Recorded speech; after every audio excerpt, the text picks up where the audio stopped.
नमस्कार, मैं हूं नीलू। तो गजा पर इसराइल ने जिस तरह से हमले किए उसका बदला अब हुती ने ले लिया है। हुती ने एक बड़ा हमला इसराइल के ऊपर किया है। गजा की बात की जाए तो करीब 400-450 लोग वहां पर इसराइल के हमले में मारे गए, लेकिन अब हुती इसका बदला ले रहा है। हुती पहले ही चिता चुका है, चाहे वो अमेरिका हो या इसराइल हो, वो लगातार ये कहता रहा है कि अगर गजा में स्थिति ठीक नहीं हुई तो उसके हमले जारी रहेंगे। इसी पर बातचीत करने के लिए मयंक मेरे साथ जुड़ गए हैं।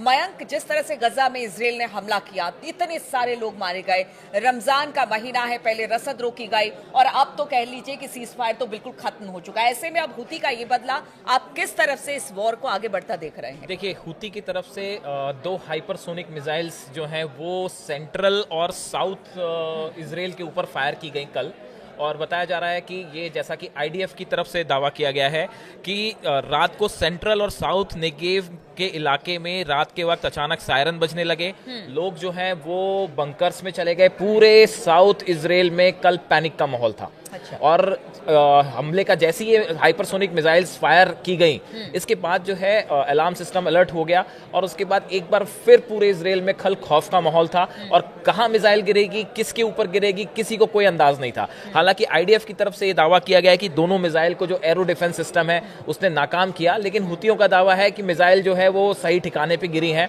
देखिए, असल में ये जो दोनों मिसाइल्स फायर की गई, ये नेवेतिम जो एयरपोर्ट है, एयर बेस है, उसको टारगेट करके ये दोनों हाइपरसोनिक मिसाइल्स जो है वो फायर की गई थी। ज्यादा से ज्यादा डैमेज, जी, ज्यादा से ज्यादा डैमेज। और निशाने पर आम आदमी नहीं था, निशाने पर इजराइल की एयरफोर्स और आर्मी है। ये बार बार कोशिश की जाती है कि निशाना जो बनाने की कोशिश होती है वो इजराइल के आम आदमियों को नहीं होती, ऐसा हुती और हमास कहते हैं। हमारा टारगेट जो है वो इजराइल की आर्मी है और एयरफोर्स है, उसको लेके ये हमले किए गए थे।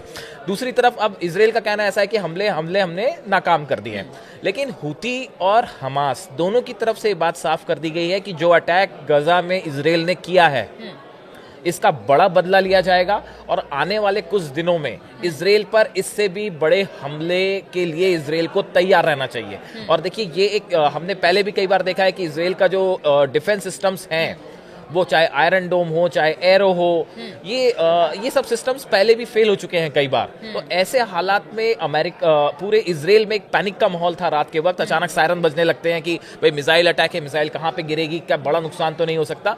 लेकिन उसके बाद देखिए, अब जैसे जैसे हालात, जो आपने कहा कि अब इसमें आगे क्या, देखिए हुतियों की तरफ से तो पहले ये कह दिया गया था कि भाई अगर किसी भी तरह का आप हमला करेंगे तो हम जवाब देंगे। अमेरिका एक तरफ हुतियों पर हमला कर रहा है, वहां पे जो लाल सागर में जो हुती की तरफ से जो है बताया जा रहा है कि 48 घंटे में 3 बार जो वॉरशिप्स हैं अमेरिका के, उन पे हमला किया गया, इंक्लूडिंग ट्रूमैन। तो देखिए, ये बड़ा अटैक है जो हुतियों की तरफ से जो है किया गया। उसके बाद अमेरिका उसे काउंटर कर रहा है, लेकिन जिस तरह से एक बार फिर हालात आप देखिए कुछ फिर से वैसे ही होते जा रहे हैं जैसे 17 महीने पहले थे। जैसे देखिए, हुती अब गजा पर हुए हमले का बदला ले रहा है, लेकिन हमास भी चुप नहीं बैठेगा।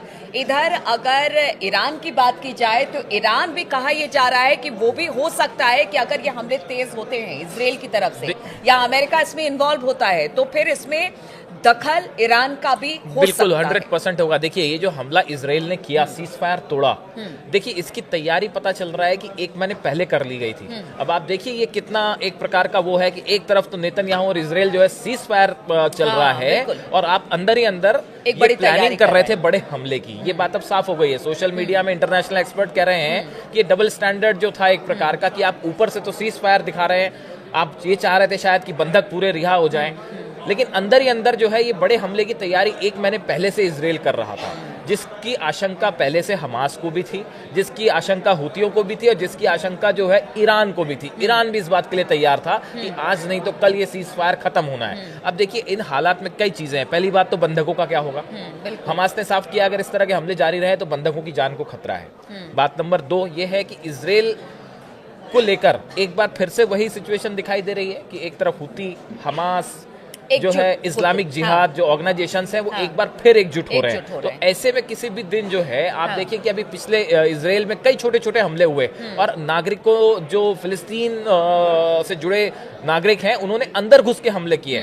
तो ऐसा नहीं है कि इजराइल भी पूरी तरह सुरक्षित है। इसको लेके इजराइल की सुरक्षा नेतन्याहू सरकार के लिए एक बड़ी चुनौती है और आने वाले दिनों में इसराइल पर हम देख सकते हैं कि कोई बड़ा हमला हो सकता है। बिल्कुल, तो इसराइल पर बड़ा हमला हो सकता है। हालांकि अमेरिका ये कह रही है कि वो अगर इसराइल पर कोई बड़ा हमला होता है तो वो इसराइल के साथ खड़ी है। लेकिन इस वक्त जो हालात मिडिल ईस्ट में पैदा हो रहे हैं, जो इस वक्त स्थिति बनी हुई है, हुती, हमास और अगर बात की जाए बाकी संगठनों की, ईरान का भी अगर इसमें दखल होता है, तो कहां पर जाकर और किस तरह से ये जो पूरे हालात हैं वो बनते हैं, इस पर लगातार हमारी नजर बनी रहेगी। आप बने रहिए हमारे साथ।